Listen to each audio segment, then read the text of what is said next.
नमस्कार, मी Neha. Deshonnati news bulletin मध्ये आपलं स्वागत आहे. जाणून घ्या आजच्या ठळक घडामोडी.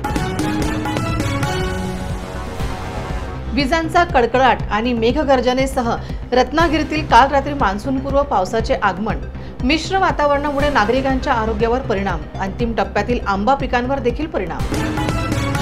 डोंबिवली MIDC कंपनीत NDRFचे पथक व अग्निशमन दलाचे अजूनही रेस्क्यू ऑपरेशन सुरू. आमच्या सरकारच्या काळात डोंबिवलीतील 5 धोकादायक कंपन्या स्थलांतरित करण्याचा निर्णय झाला होता. विरोधी पक्षनेते अंबादास दानवे यांची प्रतिक्रिया. विरोधी पक्षनेते अंबादास दानवे यांनी डोंबिवली MIDC कंपनी दुर्घटनेतील जखमींची घेतली भेट. अवकाळी पाऊस धुके यांचा जांभूळ फळावर परिणाम. फळ विक्रेत्यांचे मोठे नुकसान. मुंबईत एका आईने देखील आपल्या मुलांसोबत 28 वर्षांनंतर 12वीची परीक्षा दिली. मुलांबरोबर आई देखील 12वीची परीक्षा उत्तीर्ण झाली आहे. सरकार घटनाबाह्य आहे. भाजप महाराष्ट्राला बर्बाद करत आहे. काँग्रेस प्रदेशाध्यक्ष नाना पटोले यांची टीका. डोंबिवली MIDC येथे महत्त्वाची बैठक. धोकादायक कंपन्या दुसरीकडे हलविण्याच्या आराखड्यावर चर्चा. घातक केमिकल कंपन्या रहिवासी क्षेत्रापासून दुसरीकडे शिफ्ट करण्याचे मुख्यमंत्र्यांचे आदेश. महाराष्ट्र प्रदूषण नियंत्रण मंडळाचे अध्यक्ष सिद्धेश कदम यांची माहिती. रत्नागिरीत पावसाळ्यापूर्वी महामार्गाच्या बाजूला असणारे मातीचे ढिगारे हटवण्याचे जिल्हाधिकारी M देवेंद्र सिंग यांनी संबंधित अधिकाऱ्यांनी दिले आदेश. नांदेडच्या समीर येवतीकर आत्महत्या प्रकरणात माजी नगरसेविकेच्या मुलासह 3 गुन्हा दाखल. पोलिसांची माहिती. धाराशिव जिल्ह्यातील वाशी तालुक्यात असलेल्या तेरखेडा येथे फटाका उत्पादक कंपनीमध्ये स्फोट. कोणतीही जीवितहानी नाही. पंढरपूर उपजिल्हाधिकारी रुग्णालयाकडून आषाढी यात्रेस येणाऱ्या वारकऱ्यांसाठी आतापासूनच नियोजन सुरू.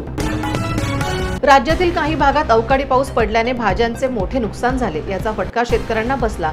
दरम्यान भाज्यांची आवक कमी झाल्याने दर वाढले आहेत.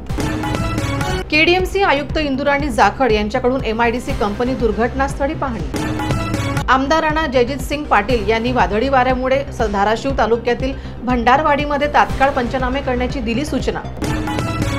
यावर्षी तापमानाचा पारा 45° वर पोहोचला आहे. उन्हापासून संरक्षणासाठी क्रॉप कव्हर घालून देखील केळीच्या रोपांवर उष्णतेचा परिणाम. मराठा आरक्षण मिळाले पाहिजे या मताचा मी आहे. काँग्रेस नेते बाळासाहेब थोरात यांनी आणला मराठा आरक्षणाचा मुद्दा चर्चेत. शांतिगिरी महाराज यांनी पुणे हिट अँड रन प्रकरणाच्या पार्श्वभूमीवर घेतली नाशिक पोलीस उपायुक्तांची भेट.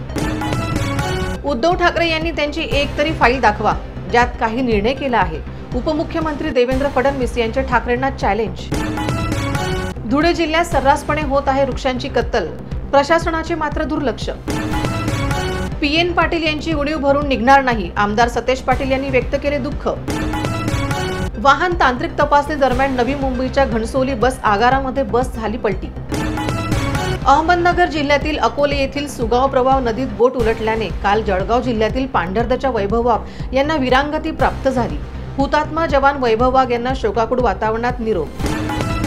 नागपुरात देवेंद्र फडणवीस यांनी घेतला मान्सूनपूर्व तयारीचा आढावा. याचबरोबर हे बातमीपत्र संपलं. पुन्हा भेटूया नवीन घडामोडींसोबत. नमस्कार. ठळक घडामोडींसाठी देशोन्नती न्यूज चॅनलला सबस्क्राइब करा आणि बेल आयकॉन प्रेस करा. मुंबई, पुणे, नागपूर, मराठवाडा असो का विदर्भ, राजकीय, सामाजिक, शैक्षणिक क्षेत्र असो का क्रीडा, सर्वच घडामोडीचे विश्लेषण पाहायला विसरू नका. फक्त देशोन्नती न्यूजवर.